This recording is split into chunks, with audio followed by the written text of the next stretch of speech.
como nós temos que soltar isso e como que nós temos que viver isso como igreja. Quantos me entendem? Quantos querem essa porção para a sua vida? Aleluia.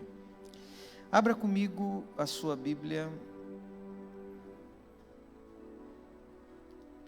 no Evangelho de Lucas, capítulo 9.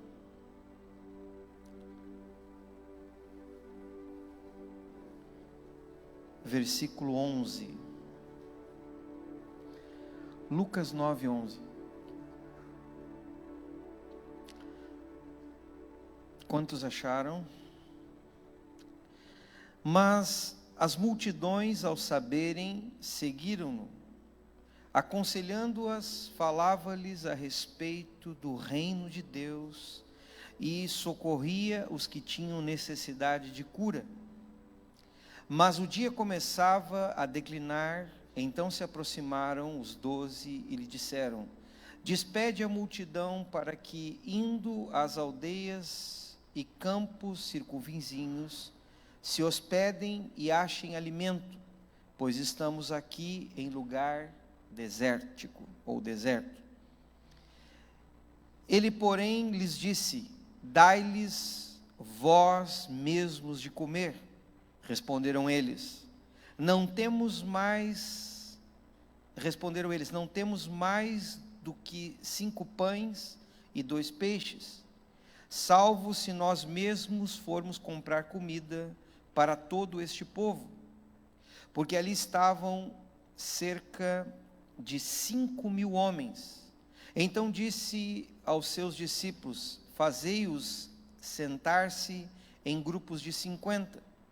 E eles atenderam, acomodando a todos. E tomando os 5 pães e os 2 peixes, erguendo os olhos para o céu, os abençoou, partiu e deu aos discípulos, para que os distribuíssem entre o povo. Todos que comeram se fartaram, e dos pedaços que ainda sobrejaram, foram recolhidos 12 cestos. 12 cestos. Sabe, uma das coisas que, para que nós possamos viver o sobrenatural de Deus nas nossas finanças, nós precisamos desconstruir, é saber o que é vontade de Deus e o que não é vontade de Deus.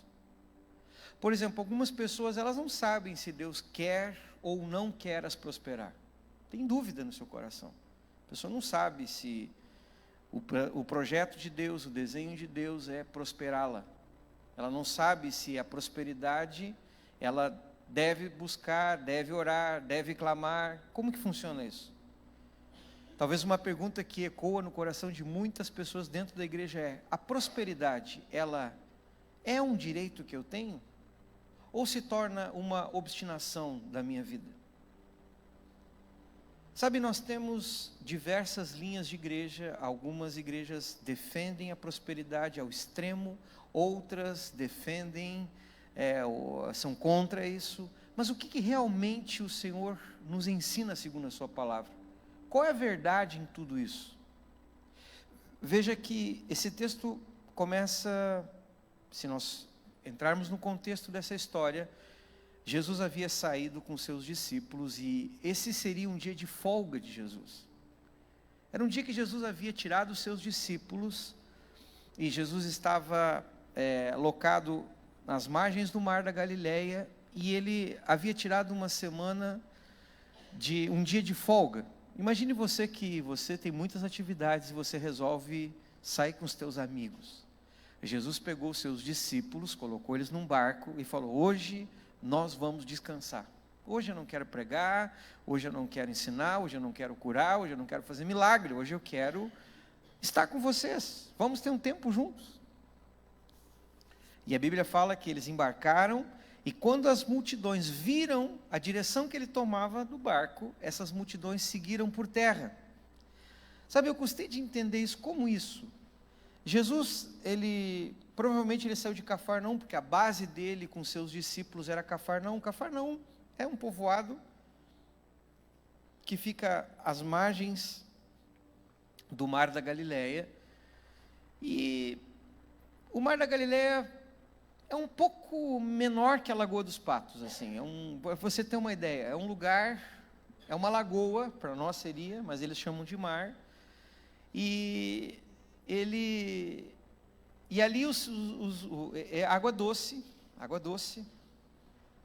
e ele teve a sua vida toda, a grande parte do ministério de Jesus foi ali, porque a base de Jesus era Cafarnaum, ou seja, Jesus morava na casa de Pedro, em Cafarnaum, e a casa de Pedro, da beira da lagoa, era muito próximo do mar da Galileia, era muito próximo. Então, Jesus, ele saía da casa de Pedro, entrava no barco e se locomovia. Ali ele andava ao redor daquelas cidades, ali ele andava ministrando.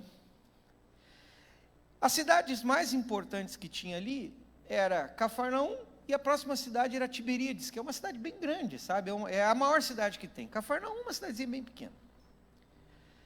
E entre o caminho de Tiberíades e Cafarnaum, existe um lugar que hoje já não é desértico, mas naquela época era desértico. Não deserto de não ter vegetação. Era um lugar onde não haviam pessoas, não haviam moradores. E justamente aí, Jesus para. E as pessoas observam que o barco dele, porque isso era uma coisa que dava para ver, elas observam onde o barco encosta, e elas vão por terra até Jesus. Quando Jesus chega com seus discípulos, ele está lá, de repente ele observa que começam a se juntar pessoas. E no caso aqui, havia em torno mais ou menos de uns 5 mil homens. Alguns estudiosos dizem que eram mais de 5 mil pessoas, porque se contavam só os homens, e provavelmente haviam mulheres, crianças. Alguns acreditam que pode haver 15 mil pessoas, outros 20 mil pessoas, mas se nós trabalharmos só com o número de 5 mil pessoas, já é uma grande multidão. E veja que Jesus começa a ensiná-los pela parte da manhã, ele começa a ensiná-los no início do dia, e a Bíblia fala que ele começou a falar, começou aconselhando-as e começou a ensinar para elas sobre o reino, e começou também a socorrer a todos e curar a todos. Foi um dia de manifestação do poder sobrenatural de Deus. Foi um dia de muita impartição, de muitas coisas começaram a acontecer. E de repente, quando o dia começava a declinar, e o dia começava a declinar em torno de umas 4 horas da tarde, ou seja, começava o sol a já entrar quase, esconder-se, porque em Israel, em torno de 5:30 anoitece muito cedo.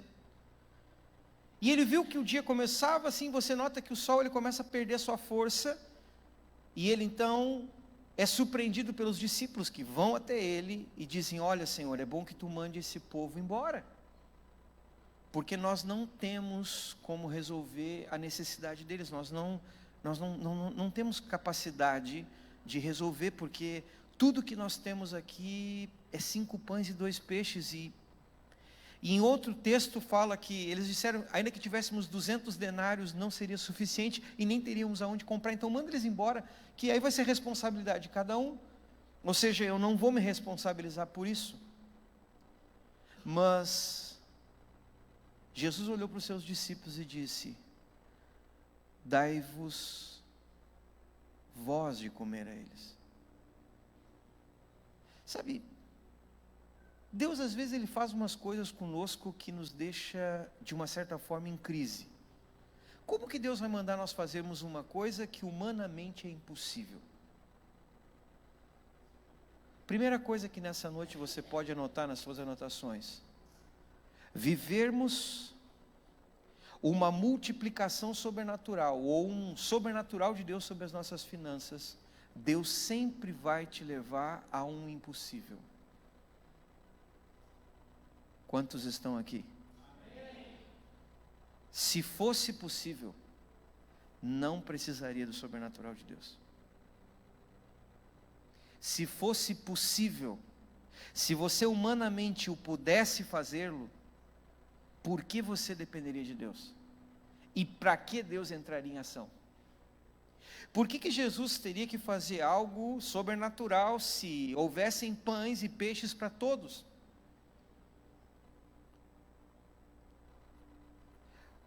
A necessidade é uma oportunidade de um milagre.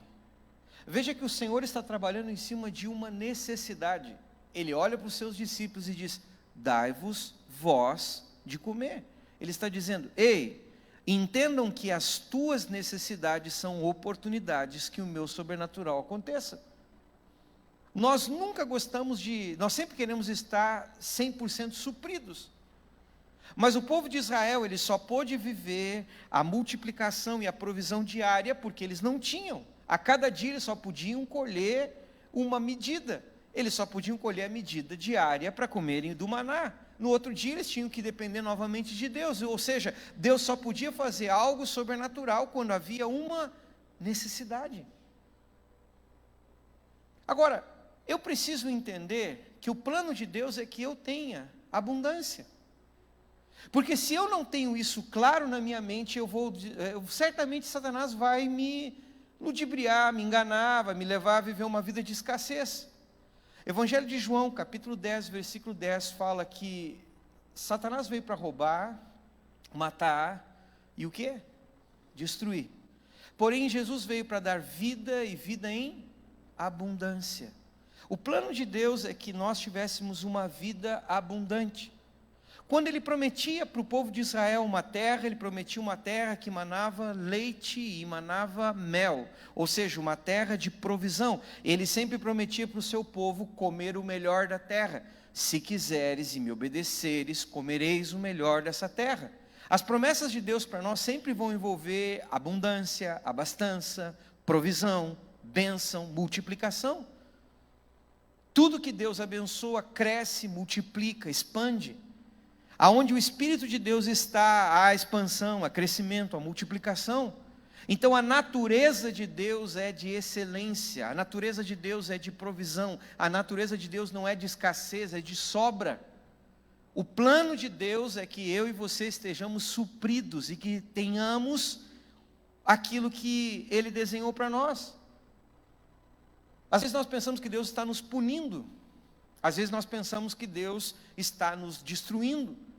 Mas veja que quando nós lemos Deuteronômio 28, nós descobrimos que quando o povo de Deus, ele obedecia os mandamentos do Senhor, o Senhor abençoava tudo deles, a amassadeira, o fruto da terra, o fruto da vide, abençoava os seus animais, abençoava a sua entrada, a sua saída, abençoava todos os momentos. O que significa isso? Que aonde está a bênção de Deus, há crescimento, há expansão. Talvez você pense: não, mas então eu estou colhendo maldição, porque na minha vida só tem, eu sou cola, não sou cabeça, sou cauda, não tomo emprestado de todo mundo, vivo tomando emprestado, nunca consigo ter, eu sempre tenho que estar dependendo de alguém. E o nosso coração começa a entrar em crise. Para aí, eu estou abençoado ou não? E isso é uma posição. Sabe, quantos aqui sabem que a cura é um direito que nós temos? Quantos sabem? Levanta a mão, quantos sabem? Se você não saber, te revelo. A cura é direito conquistado na cruz do Calvário. Quando uma pessoa está doente, você tem dúvida que a vontade de Deus é curá-la? Sim ou não? Não. Se eu oro para uma pessoa que está doente, e eu tenho dúvida que ela vai ser curada, ela não vai ser curada. Eu pergunto: você tem dúvida que o Senhor quer salvar as pessoas? Quando você chega para uma pessoa, ela pode estar com a vida dela destruída, ela pode estar com o casamento dela destruído, ela pode estar desviada, ela pode estar se prostituindo, e você chega para ela e diz assim: olha, Deus tem um plano na tua vida. Ok? Você tem dúvida disso? Sim ou não? Não, por que você não tem dúvida disso? Porque você sabe que a vontade de Deus é salvá-lo. Você sabe que a vontade de Deus é voltar à essência na vida dessa pessoa. Então você ensina isso para aquela pessoa, você imparte isso nela, você libera sobre ela, porque você conhece uma verdade de Deus. E ainda que aquela pessoa esteja destruída, você chega para dizer: não, a vontade de Deus é essa. Sabe qual é o nosso problema? Sabe por que o diabo rouba? Porque nós não temos conhecimento sobre uma verdade. E eu revelo para você nessa noite aqui, e para aqueles que estão em casa me assistindo pela internet, é a vontade de Deus que você tenha provisão. Não é vontade de Deus que você mendigue, não é vontade de Deus que você viva na escassez, não é vontade de Deus que você... Tá, pastor, mas para aí. E quando vem? Bom, agora você vai aprender a posicionar-se. Assim como eu preciso me posicionar na cura, preciso me posicionar na minha salvação, nos dons, eu também preciso me posicionar na minha posição de provisão. Se eu não me posiciono, eu perco. Muitas pessoas, elas não estão prosperando porque elas caíram da posição de prosperidade que Deus colocou. Os discípulos, eles não sabiam isso, mas Jesus sabia. Quando os discípulos vêm, eles vêm com uma mentalidade de, bom, manda eles embora. Alguns vão ficar com fome, alguns vão pedir emprestado, alguns vão conseguir ajuda pelo caminho, mas nós não podemos nos responsabilizar. Jesus disse, vocês vão se responsabilizar, porque vocês estão aqui para imparti-los na nossa dimensão de reino. Eu estou ensinando eles sobre reino, e vocês precisam imparti-los em reino.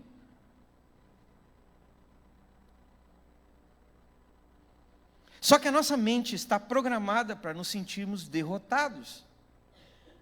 E Satanás, ele é muito bom programador, porque ele usa ilusão, situações, circunstâncias, momentos. Assim como uma pessoa, hoje aconteceu um milagre, hoje à tarde aqui, nós fomos orar por um irmão que estava com um problema na coluna. E estava feio o problema na coluna dele, verdade ou não? Ele estava com quase 1 palmo de desvio na coluna. Não era isso? E ele disse para mim, pastor, eu não mais posso vir interceder na madrugada. Eu pedi, me encostei nos intercessores. Seguro. E eu falei, bom, nós vamos orar por várias coisas e no fim tu vai sair daqui curado. E ele riu assim, né? Aí depois que eu orei por tantas coisas por ele, eu falei, bom, agora nós vamos curar você. E eu achei engraçado, porque eu tenho certeza que a vontade de Deus é curar. Eu não tenho uma dúvida. Então quando eu comecei a orar pela coluna dele, havia 1 palmo de diferença, de desvio. E eu chamei o Zazá e disse, Zazá, hoje tu quer ver um milagre, Zazá? O Zazá, quero ver milagre. E quando nós oramos de maneira sobrenatural, a coluna dele voltou ao lugar. E ele disse que vai até mandar um WhatsApp para o pastor Jander dizendo, pode me botar às 3 da manhã, porque eu vou estar aqui para orar sem erro. A vontade de Deus, quando eu sei, é fácil de eu tomar autoridade sobre aquele ponto. Diante dos meus olhos eu via uma doença, diante dos meus olhos eu via uma incapacidade humana, mas eu tenho tanta fé, e eu sei o que Deus quer fazer, que quando eu oro em cima de aquilo para mim não é real. É mais real o que eu creio do que aquilo que está diante dos meus olhos. Escute-me, a provisão é a mesma coisa. Não existe, não tem, mas a minha fé, ela é maior do que a minha incapacidade. Veja que, se eu quero viver o sobrenatural de Deus na minha vida financeira, se eu quero viver a provisão de Deus nas minhas finanças, eu tenho que aprender com esse momento de Jesus, porque Jesus está ensinando. E a Bíblia fala então que Jesus, a primeira coisa que Jesus faz é mostrá-los que eles deviam ser responsáveis pela liberação da provisão. Olha aqui para mim, escute. Eu não sei por que hoje, talvez devido à chuva ou não, algumas pessoas não estão aqui. E outras talvez estão nos assistindo por internet. Mas eu quero que você saia daqui hoje com uma convicção. Você é um agente de multiplicação aonde Deus te coloca. E hoje você tem que transicionar de uma mentalidade dos discípulos que eles chegaram até Jesus, duvidosos e com uma realidade, e entrar numa dimensão de fé e crer nessa fé e crer nesse poder sobrenatural de Deus. E como que nós fazemos isso? Jesus, ele disse, ei, tragam-me aqui o que vocês têm. Sabe, Talvez o que nós temos nos prejudica. Sabe, quando eu começo a ver que todas as vezes que houve milagres de multiplicação e provisão, o Senhor, por diversas vezes e através de profetas,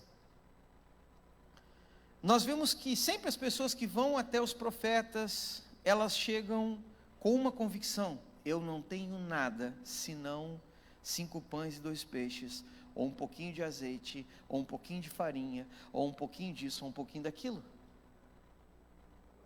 Quer dizer que a maior parte das pessoas que está precisando de um milagre está focada no pouco que elas têm. Elas estão olhando para aquilo que está no seu bolso, ou para aquilo que não está no seu bolso. O Evangelho não é só prosperidade, mas inclui provisão. E se nós separarmos a provisão do Evangelho, nós estamos deixando o Evangelho ainda em falta. Deus é o Deus provedor. De Gênesis a Apocalipse, ele se apresenta como Deus provedor. E a Bíblia diz então que eles chegam para Jesus e dizem: nós não temos nada. E Jesus disse: o que vocês têm? Nada. Tragam-me o que vocês têm. Engraçado, nós sempre diminuímos e menosprezamos aquilo que está em nossas mãos. Nosso salário, nossa renda, nossos dons, nossas habilidades. A pergunta que o Senhor faz para mim e para você hoje é: o que você tem? Sabe, muitos de nós estamos vivendo na escassez porque nós não estamos focados naquilo que Deus tem nos dado.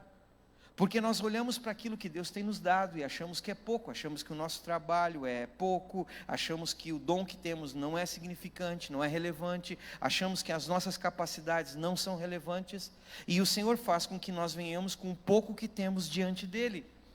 Temos que aprender a apresentar o nosso pouco para Deus. Quando eles chegam com aqueles 5 pães e 2 peixes a Jesus, Jesus toma em suas mãos os 5 pães e 2 peixes e olha para o céu.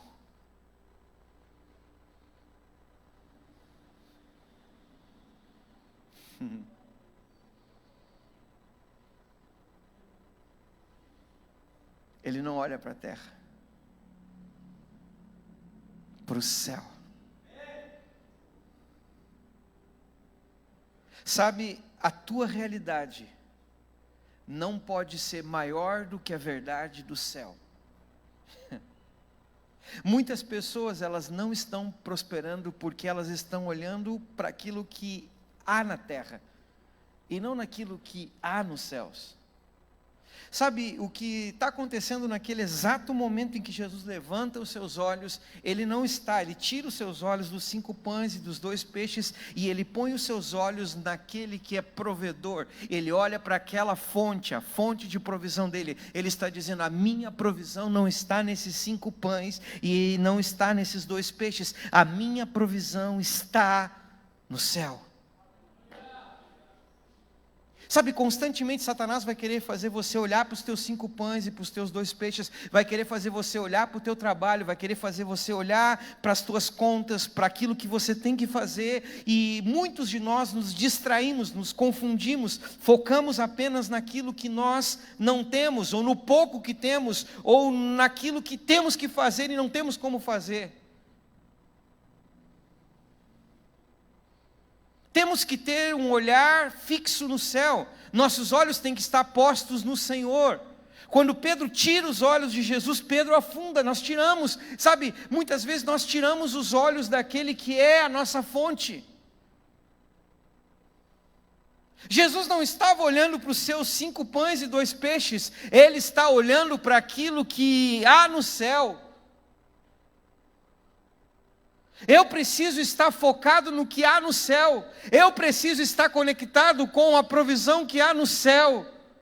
Eu preciso saber o que o céu tem para mim agora. Eu preciso saber em qual estação nós estamos no céu. Qual é a temporada que está no céu. Porque se a temporada do céu diz que vai chover, ainda que eu esteja sem uma gota, vai chover.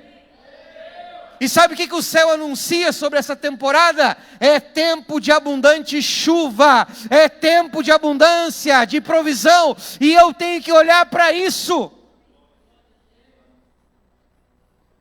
Não posso desconsiderar os meus 5 pães, não posso desconsiderar os meus 2 peixes, não posso desconsiderar a multidão que está faminta. Mas eu tenho que olhar para a verdade do céu.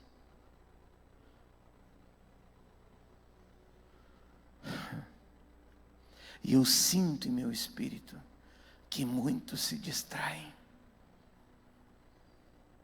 Olham para a multidão, olham para os pães e não encontram saída. Eu sempre costumo dizer, os números nunca me ajudam. Hoje foi dia que eu contei multidão por multidão. Passei o dia trabalhando em finanças na casa. Mas os meus olhos não estão na multidão, nem nos 5 pães.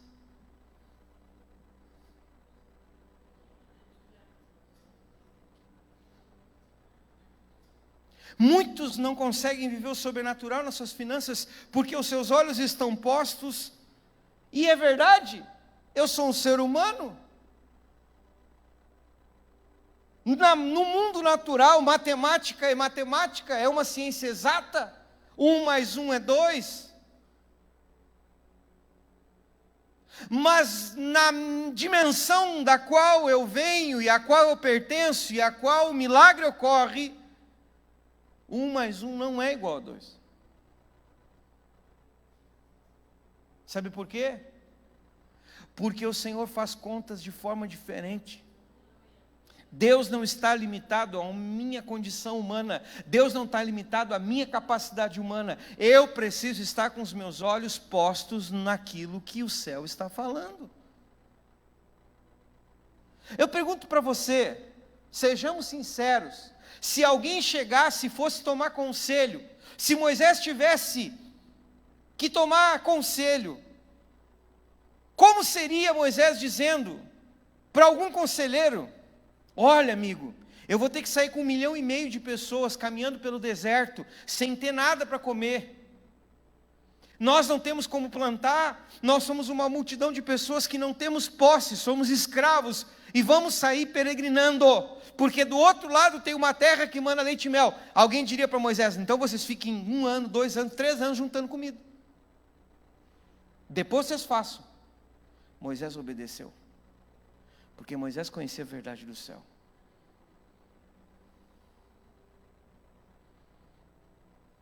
Foi fácil? Não, porque já nas primeiras caminhadas alguém disse: ei, Moisés, estamos com fome, cara. Pelo menos no Egito tinha alho, coró, cebola. Entendeu?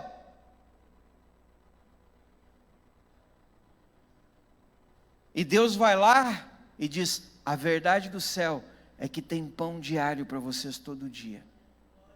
E todo dia eles tinham que olhar para o céu. Pare de querer. Sabe, eu vou dizer uma coisa: o justo viverá pela fé, irmãos. E se você não aprender a viver pela fé, você não vai se tornar um justo. Porque nós somos justificados pela prática da fé. Ah, mas o meu vizinho lá vive da faculdade que ele fez. Amém. Todos devemos estudar, sermos especialistas nas áreas que Deus nos dá. Mas o justo vai viver por fé. Não há outra maneira de justo viver. Essa semana, estava assistindo o jornal local, e um pesquisador está indo para a Suíça pesquisar sobre uma nova tese de cura. E eu falei, o jornal está atrasado. Nós sabemos isso desde a outra semana. O Senhor já falou. Mal sabe ele que ele é o primeiro de uma multidão. Eu chamei a Sabine e falei, Sabine, escuta esse cara falando. É exatamente a palavra que Deus nos deu. Exatamente. Como pode? Deus, sabe, precisamos estar conectados com as verdades do céu. Qual é a verdade de Deus para o teu momento agora? Sabe qual é o nosso problema? Nós esquecemos que provisão sobrenatural depende de Deus. Precisamos estar conectados com a voz do céu. Precisamos estar, Senhor, fala comigo. Qual é a verdade agora? Qual é o momento que eu estou? O que tu estás falando? Olhos. Erguei os seus olhos. Se você quer viver abundância, você precisa erguer os teus olhos. Você não pode ter um olhar focado nas necessidades, nem focado nas tuas capacidades. Você precisa focar no céu. Uma palavra, irmãos. Uma palavra e tudo muda.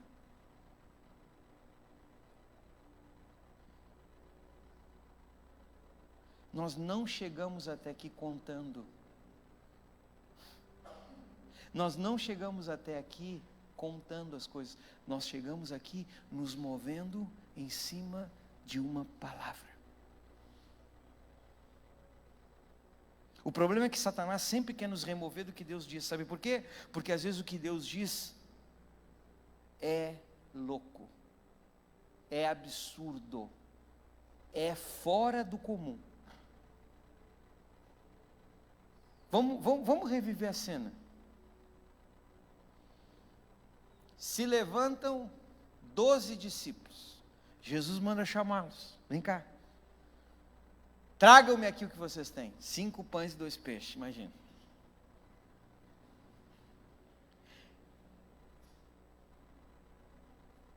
Jesus pega os 5 pães, levanta os olhos. E a segunda coisa que Jesus faz, que está no Evangelho de João, diz que ele deu graças. Sabe, essa é a segunda coisa indispensável para que eu possa viver o sobrenatural de Deus nas minhas finanças. Um coração agradecido, contente. Sabe que muitas pessoas, elas não têm uma palavra tão simples, mas que faz toda a diferença. Contentamento. Reclamam, murmuram, queixam-se. Se tem uma coisa que me deixa, irmãos, é reclamação. Pessoas que reclamam do seu carro, da sua casa, da comida, da roupa, elas atraem escassez para as suas vidas. Pastor, mas o meu carro está ungido, deixa uma marca de óleo pela rua. Devo agradecer? Yes. Se você acha que o teu carro está ruim, dê de oferta. Abençoe alguém, se está ruim para ti. Às vezes nós temos um coração ingrato, reclamamos, não temos um coração grato a que Deus nos deu. Irmãos, eu sou grato a Deus por tudo que... Sabe, eu fico imaginando Jesus tomando aqueles 5 pães. Obrigado, porque eu tenho uma verdade que transforma essa realidade. Te dou graças. Sabe quando você chega no teu local de trabalho, põe o pé lá dentro e fala, obrigado. Graças te dou, Senhor, porque o céu vai manifestar sobrenatural aqui.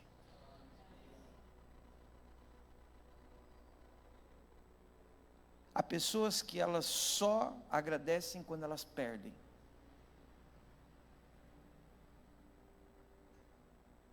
Contentamento. A maior parte das pessoas entra em crise financeira. Por quê?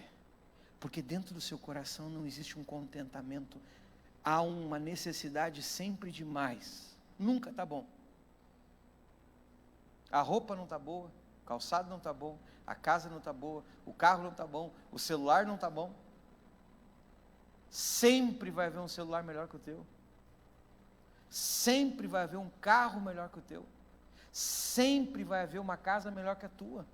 E eu não estou dizendo que nós tenhamos que nos conformar. Não é conformismo, é contentamento. É ter no coração, falei, obrigado, Deus. Estou feliz. Estou bem. Não tenho que sair correndo para comprar nada, porque eu estou com o coração em paz, eu tenho contentamento. Às vezes tem pessoas que estão dentro da igreja e elas acham pouco aquilo que Deus está dando para elas. Estão descontentes. Aí Deus tem que levar elas lá no ventre da baleia, vomitar elas lá não sei aonde, para elas voltar aos seus desenhos. Porque a pessoa não está feliz com a igreja que está. Nada agrada. Nada agrada. Se tem oração é porque tem oração demais. E se não ora, essa igreja não ora. Se tem adoração é porque tem adoração demais. E se a igreja não adora, é porque não adora. É porque se tem culto, sabe, nunca está feliz. Não, está muito cheia a igreja. Eu gosto de igreja mais vazia. Aí quando tem pouca gente, não, eu não gosto. Coração ingrato, descontente. Descontente com a família. Não consegue ver. Sabe, sempre está reclamando de alguém. De alguma coisa. Da rua, da casa, da comida. Da onde estuda, da onde trabalha.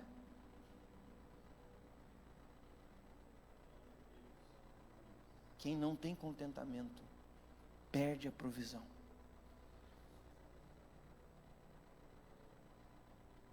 Estar descontente é pecado.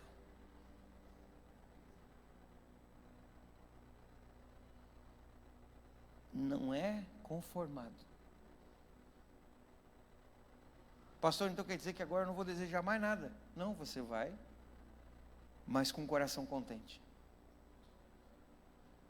Porque há pessoas que elas desejam as coisas frustradas. Há pessoas que elas desejam as coisas com o coração frustrado. Porque elas não se contentam. Os discípulos chegaram para Jesus e disseram, nós não temos nada. Quem está descontente nunca tem nada. Desconsidera tudo que tem. Porque é pouco.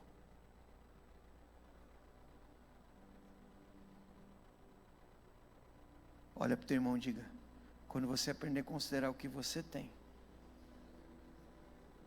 em contentamento, o milagre estará a caminho. Tem uma bike? Fique contente. Estás a pé? Fique contente. Obrigado porque eu estou a pé. Estou caminhando, aleluia.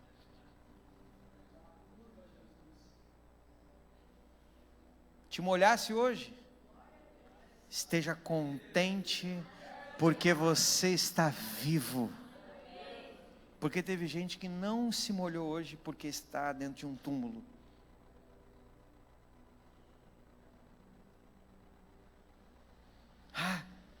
Tive que me molhar para vir para a igreja hoje. Peguei 2 ônibus, pastor. Veio de ônibus? Dê glória a Deus. Ainda estás andando de ônibus. Coração contente. Grato. Não, vim de Uber.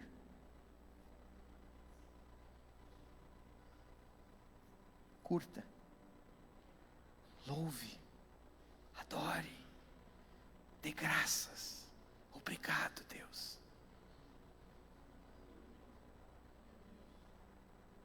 Isso desata a provisão. Agora, reclamação desata a maldição, irmãos. Tudo é ruim. Ó céus, ó vida.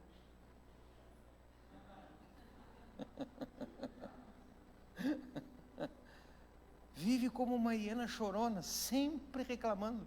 Nunca está bom. Tudo é uma desgraça, tudo é ruim.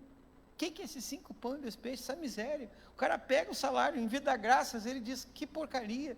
Descontaram tudo, não tem nada, não sobrou.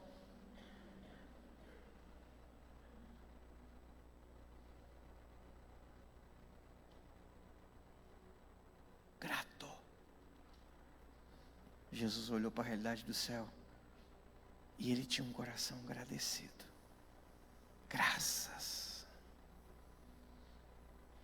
Contente. Levante de manhã e faça as coisas contente, com contentamento.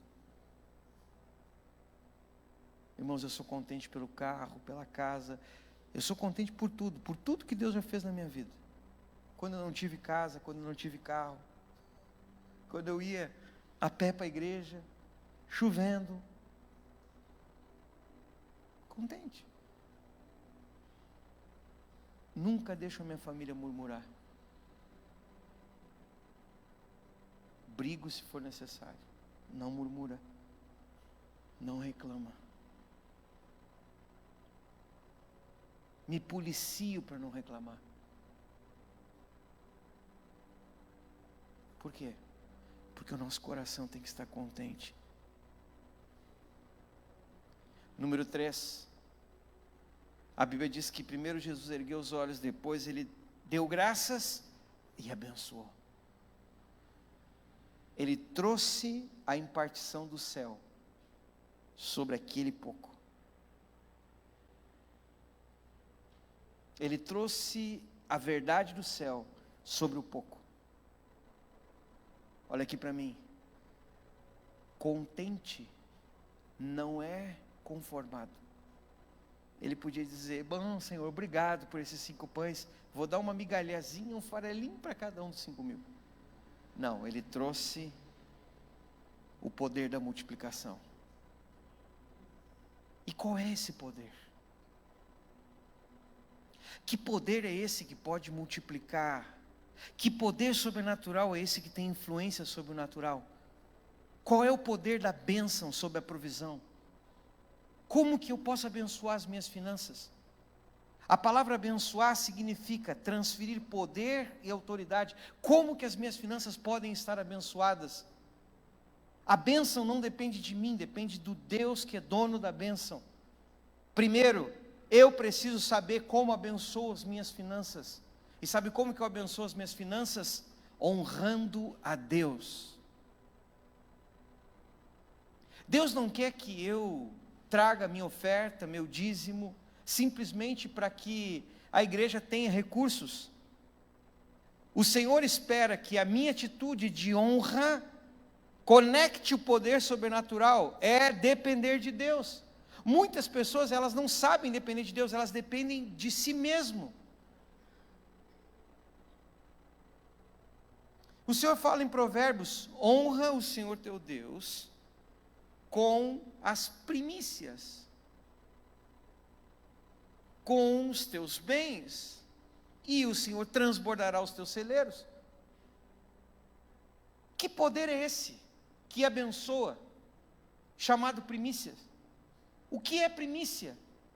Primícia é quando eu coloco Deus em primeiro lugar na minha vida. Irmãos, Deus não quer ser o segundo em nada.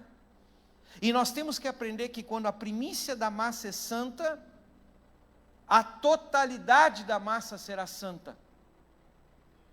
Quer dizer que a minha primícia tem o poder de trazer a santificação e a bênção sobre o resto.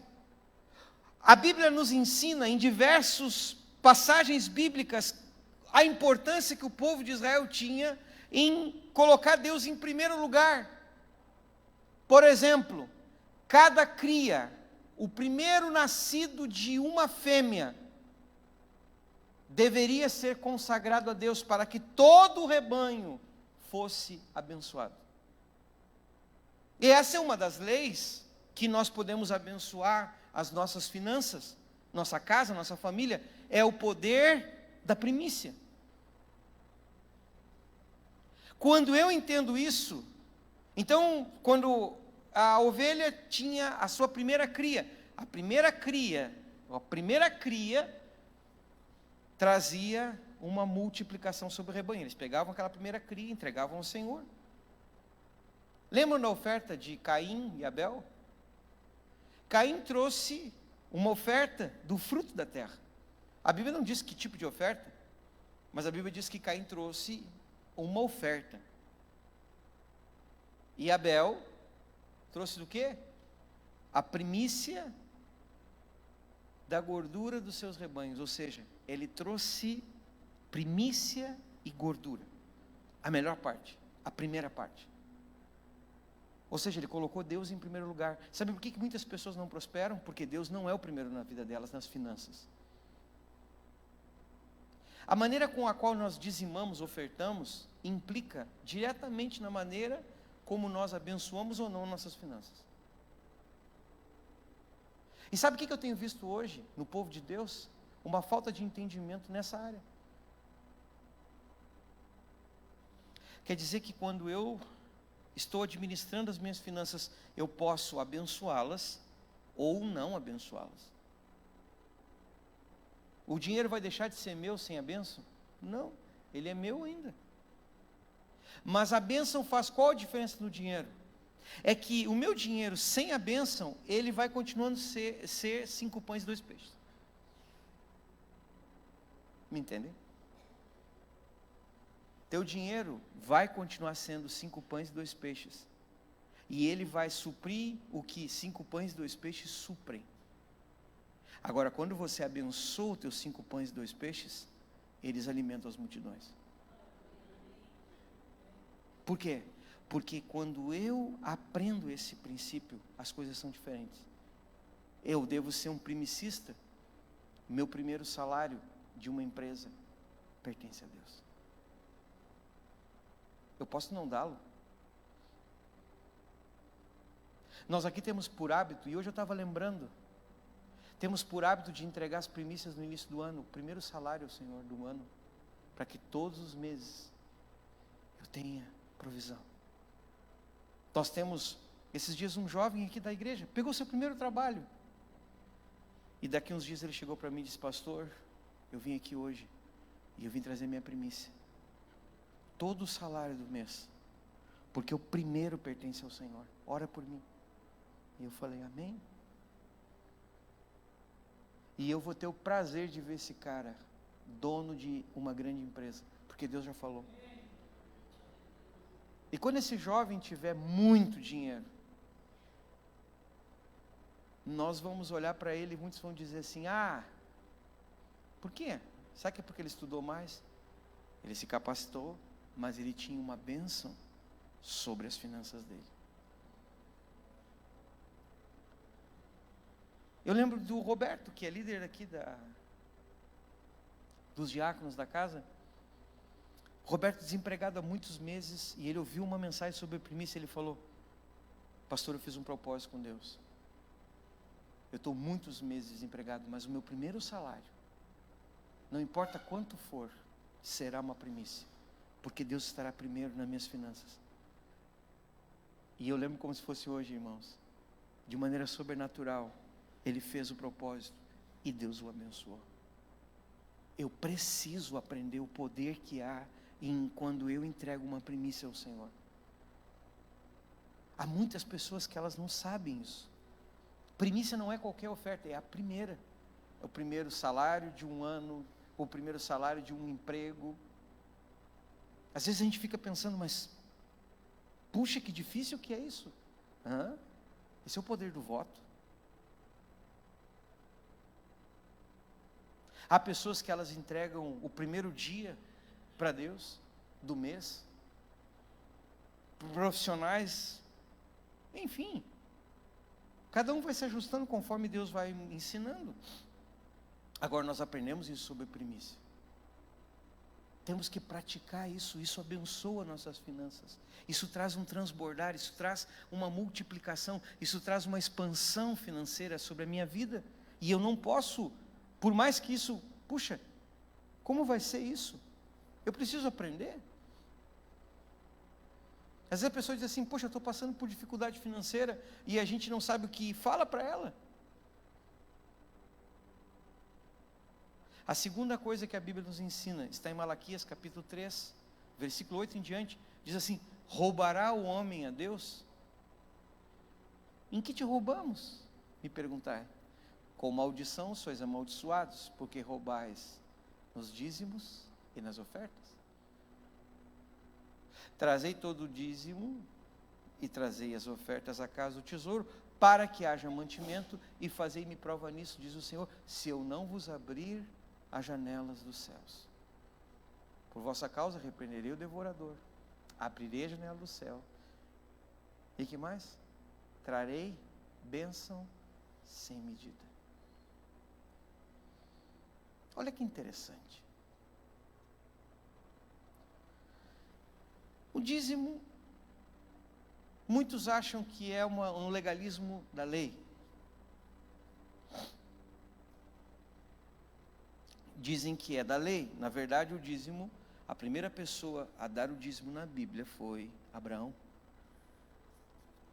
E Abraão dizimou a Melquisedeque. A Bíblia fala que quando Abraão dizima, Melquisedeque dá a ele pão e vinho, representando Jesus. O dízimo é a forma pela qual eu consagro aquilo que é meu a Deus. A primícia pertence ao Senhor, e o dízimo também pertence. Quando eu dizimo, as minhas finanças são protegidas. A Bíblia fala que a nossa terra não seria estéril, nem a nossa vide. Está falando que o dízimo faz com que duas coisas aconteçam: que o meu trabalho e o meu esforço não sejam em vão, e que o céu responda a toda a minha atitude aqui na terra. O dízimo me habilita que quando eu vá trabalhar, quando eu vá fazer qualquer tipo de coisa, as coisas não sejam escassas. O dízimo é uma habilitação para tudo que você for fazer. Me entende? É uma proteção. Tem pessoas que dizem, pastor, o negócio não vai para frente, não desata. Eu planto e não consigo colher, porque a minha terra está estéril. Por vossa causa repreenderei o devorador. Não vai haver nada que destrua o que tu plantou. A tua terra não vai ser infrutífera, a tua vide não vai ser infrutífera, e os céus não vão ficar fechados. Eu vou abrir os céus, abrir a terra, e ninguém vai tocar no que tu fizer. Ou seja, tu vais plantar e vais colher, porque nós temos uma aliança. Quantas vezes você trabalha, quer ver uma coisa? Vende uma coisa, o cara não te paga.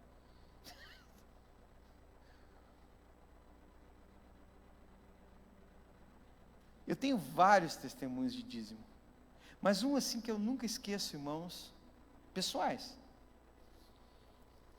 Foi uma vez que eu tinha comprado um celular, eu tinha ganhado um celular Ericsson, na época que a Ericsson fabricava celulares. E eu tinha um celularzinho ganhado de presente da minha mãe, um celular Ericsson. E eu havia deixado aquele celular em casa e havia saído fazer algumas visitas, e a Sabrina ficou em casa, e o Betuel, desde pequeno, muito interessado nos eletrônicos, e ele era bebê, ele recém estava caminhando, e ele pegou meu celular, e a Sabrina estava limpando a casa, e ele, largou o celular dentro do balde. Acabou com o meu celular. Eu cheguei em casa, Sabrina, Marcos, aconteceu um acidente, o Betuel pôs o teu celular dentro d'água, eu já tentei secar com o secador, mas o troço não liga, perdesse o celular. E ela disse, o que tu vai fazer? Eu falei, vou orar.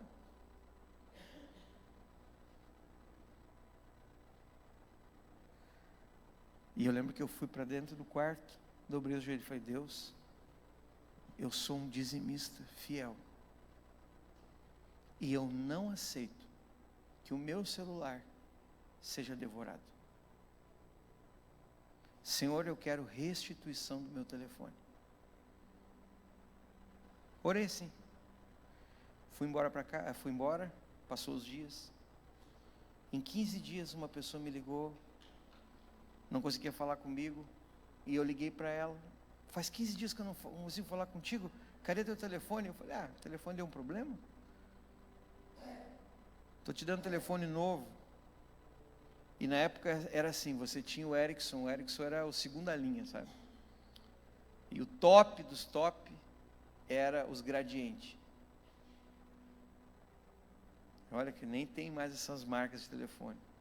E aí eu ganhei não era Gradiente, desculpa, era Nokia. Era o Nokia. E aí eu ganhei o Nokia. Meu Deus, fiquei tão feliz, né? O Nokia era 3 vezes melhor que o Ericsson.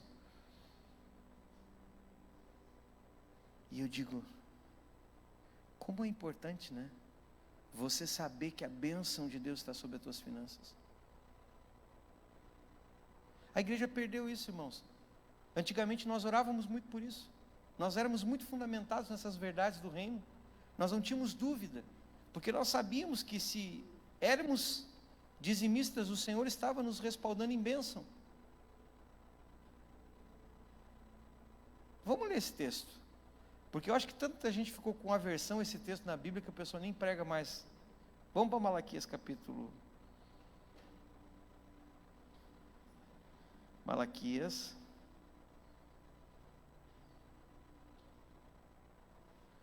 Capítulo 4. Aliás, capítulo 3. Versículo 8. Vamos ler todo mundo junto?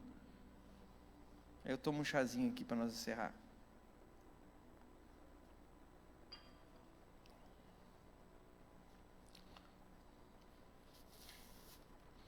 Roubará o homem a Deus? É uma pergunta. Todavia vós me roubais e dizeis, em que te roubamos? Nos dízimos e nas ofertas. Com maldição sois amaldiçoados, porque a mim me roubais, vós a nação toda. Trazei-me todos os dízimos à casa do tesouro, para que haja mantimento na minha casa. E provai-me nisso, diz o Senhor dos Exércitos, se eu não vos abrir a janela dos céus. Olha aqui para mim, deixa marcado aí. Existe uma provisão para o dizimista. Janela do céu aberta. Não falta provisão do céu. Na vida de um dizimista, a janela do céu sempre está aberta. Ou seja, Deus está sempre abençoando o que tu semeia. O dízimo, ele abre a janela do céu. O dízimo mantém a tua janela aberta. Quer dizer que se eu for empreender qualquer coisa, a pessoa vai fazer um pão. O pão dela vai crescer. Por quê? Porque Deus vai abençoar o pão dela. Ela vai cozinhar, a comida dela vai ser uma bênção. Me entendem ou não? Provai-me disso, diz o Senhor dos Exércitos, eu não vos abrir a janela dos céus e não derramar sobre vós bênção sem medida. Por vossa causa, repreenderei o devorador. Ou seja, não vai haver coisas que devorem o que tu produz. Olha aqui para mim, quantas coisas você produz e o inimigo te rouba.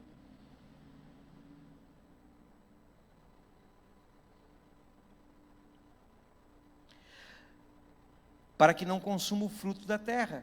A vossa vide no campo não será estéril, ou seja, não vai haver esterilidade. Tudo o que você tiver produzirá, será frutífero. Diz o Senhor dos Exércitos, todas as nações vos chamarão de felizes, porque vós sereis uma terra deleitosa, diz o Senhor dos Exércitos. Ok. Palavra.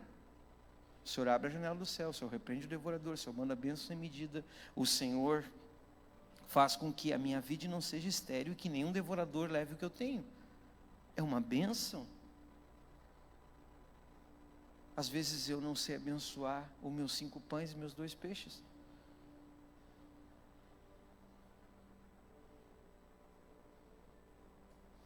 Uma vez um irmão chegou para mim e disse: pastor, eu não consigo dizimar. Eu falei: ah, é? Por quê? Nunca tenho, pastor. O dízimo não é no fim, é a primeira parte. É a primeira parte. É honra. Quando você vai na casa, quando você convida alguém para a tua casa, você serve primeiro quem? Convidado. A melhor fatia do bolo vai para quem? Para o aniversariante. Estamos honrando a Deus, pondo Ele em primeiro. Deus, o meu dinheiro não é meu Deus, Tu é meu Deus. Mamon não é meu Deus, Tu é meu Deus. Estou aqui te honrando com a minha primícia, estou te honrando com o meu dízimo. Ninguém é obrigado, ninguém está ensinando aqui para você, é obrigatório, não é obrigado. Honra não é obrigação, honra é espontaneidade. Você não é obrigado a dar dízimo, não é obrigado a dar primícia. Você faz isso por honra, porque ama a Deus. E quem não ama não deve nem fazer, porque faz por religiosidade, Deus não aceita. Tem que amar a Deus. Tem que ter gratidão no coração. Em que me roubais? Nos dízimos e nas ofertas. Ah, outra coisa que também abençoa a minha vida é a oferta. A oferta não é o dízimo, irmãos. O dízimo abre o céu e prepara a terra. A oferta é a semente.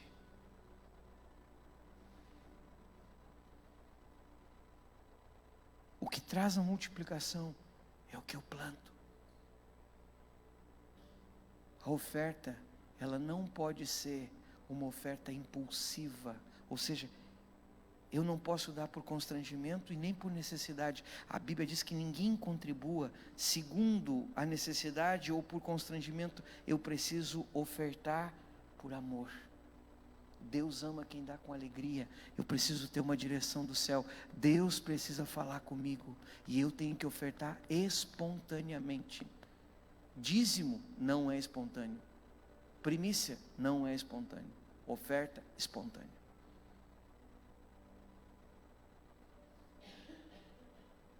A oferta te ensina que você não é dono, és mordomo.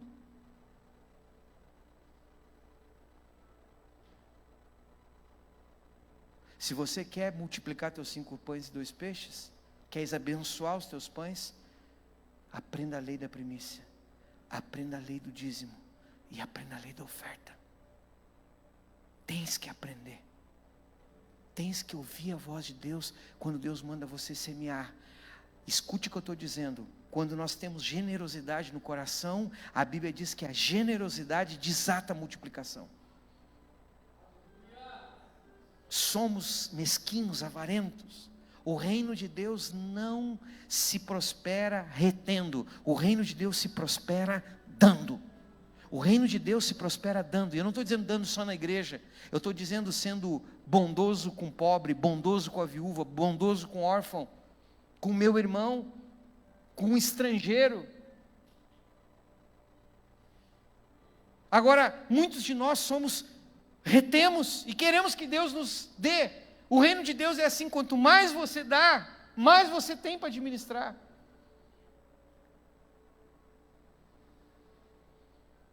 Às vezes as pessoas precisam de alguém generoso.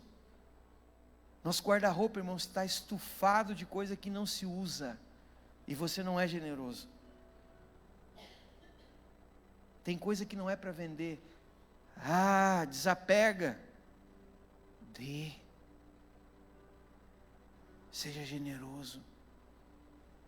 Abençoa. Se você vendeu uma coisa, ok. Você vai fazer uns trocados. Agora, quem é generoso não faz trocados. Traz multiplicação sobre os seus bens. Nós temos que aprender a ser generoso. Generoso. Não só com aquelas pessoas que nos convém, sermos generosos. Às vezes Deus manda você dar uma coisa e você retém. Quer vender? Quer fazer uns trocados? Dê. Abençoa. Abençoa. Seja generoso. O mundo aí fora, irmãos, é cada um por si. Mas aqui no reino de Deus, tudo é comum. A igreja primitiva, nada se tomava por seu próprio, mas todos tinham tudo em comum.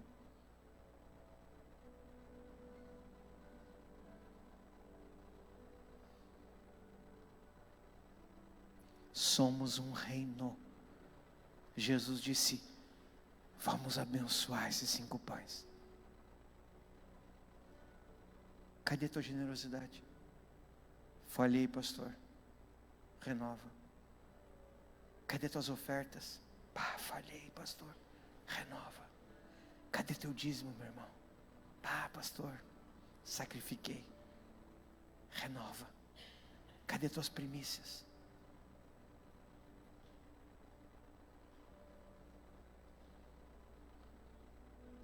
Vais continuar com os teus 5 pães ou vais multiplicá-los?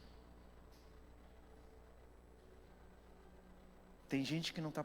Eu louvo a Deus pela vida da minha mulher, porque ela sempre me apoiou em todas as sementes que eu fiz.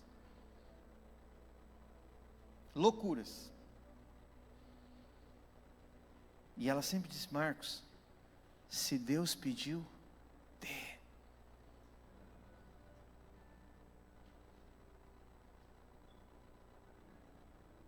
Sabe o que eu tenho, irmãos? Crédito no céu.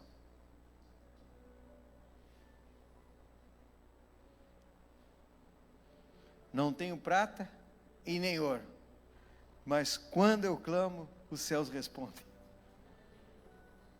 Porque há uma conta no céu minha que está plena.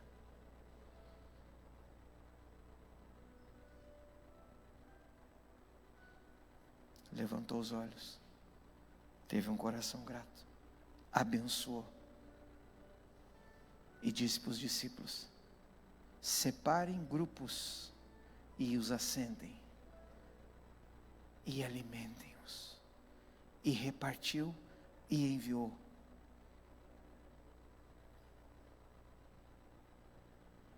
Levantou os olhos, deu graças, abençoou e gerenciou. 4º princípio para o milagre: administre bem.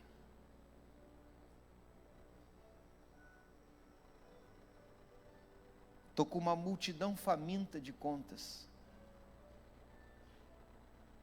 Administre, manda as tuas contas se sentar em grupos de 50, de 100, de 200, de 300, de 500, de 1000, de 10.000. Sentem-se em grupos, porque nós vamos pagar todas vocês. E quando nós voltarmos com os nossos cestos, haverá sobra.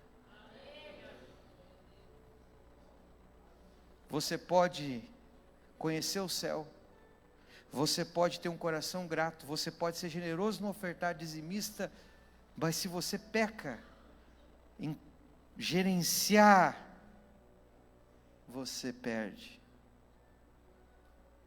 Tem gente que chega para mim: pastor, eu sou dizimista, sou ofertante, sou isso, sou aquilo, e por que a minha vida está desgraçada? Não vou falar. O devorador, não é que o devorador tem outro nome na tua vida, chama-se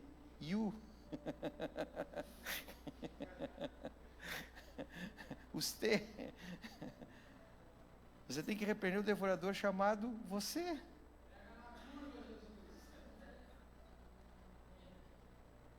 Porque contra esse devorador Deus não tem autoridade.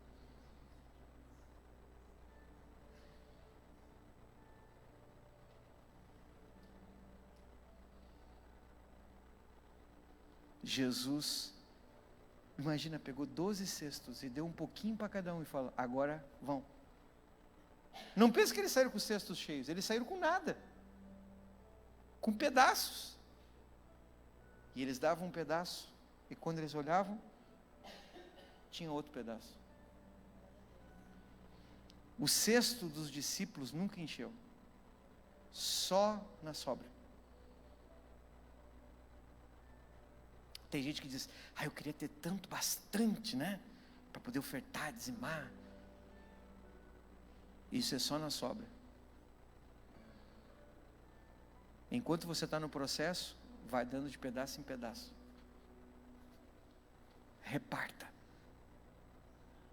Administre. Seja fiel no pouco. Ordene. Organize. Quantos creem? Fique em pé.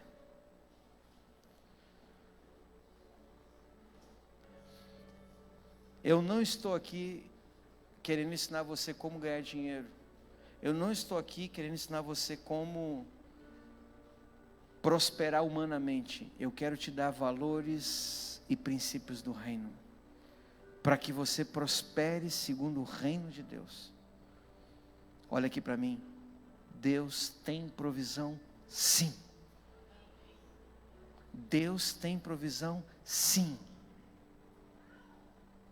Feche os teus olhos. E se há alguma coisa que você precisa consertar, peça perdão para Deus. O teu Deus te perdoa. O teu Deus não te deixa. Peça para Ele: me perdoa, Senhor. Porque na crise, eu acabei deixando de te honrar. Eu honrei mais a necessidade do que a Ti como Deus. Perdoa porque eu tive dúvida quando eu tinha que dizimar. Eu tive dúvida quando eu tinha que te dar uma primícia, uma oferta. Eu acabei confiando nos meus números. Eu acabei confiando nas minhas posses. Me perdoa porque eu olhei para os 5 pães e eu vi que eles eram tão pouco. Me perdoa porque a minha realidade humana fala mais alto do que a verdade do céu. E eu quero hoje levantar os meus olhos. Nós queremos levantar os nossos olhos e ver o que o céu tem pronto agora.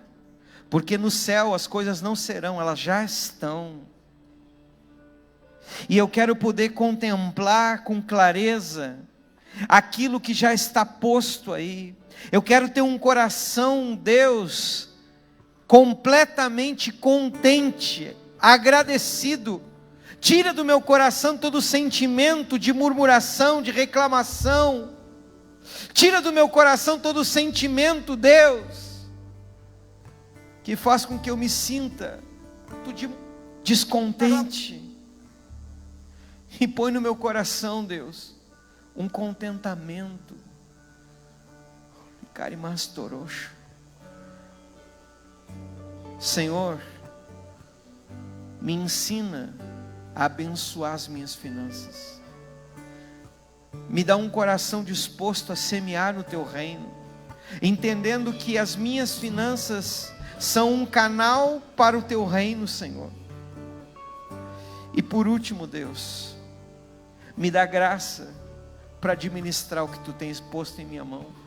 Me dá graça, Senhor, para não olhar, Senhor, ó Deus, e não administrar de maneira errônea, Senhor. A ter no meu coração um gerenciamento correto, segundo o céu, para que nada se perca, Deus. Vamos, adore a Ele. Adore a Ele, adore a Ele. Tu rimasto condo robostua. Briqueteste benebestumastere. Te adoramos e te bendizemos. Te adoramos e te bendizemos, Deus. Tu és o nosso provedor. Tu és o Deus que providencia todas as coisas. Em Ti não há falta, em Ti não há nada que falte. Tu és o dono do ouro e o dono da prata. Tu és o dono de todas as coisas. Se há uma necessidade, Tu tens provisão. Se há uma necessidade, Tu tens provisão. Tu tens provisão. Nós não precisamos, ó Deus amado, estarmos longe das necessidades, porque na necessidade Tu tens provisão. Vamos, comece a profetizar. Qual é a multidão que você tem diante de ti? Qual é o sobrenatural nas finanças? Abra a sua boca, levante a sua voz e comece a profetizar. Deus tem coisas grandes.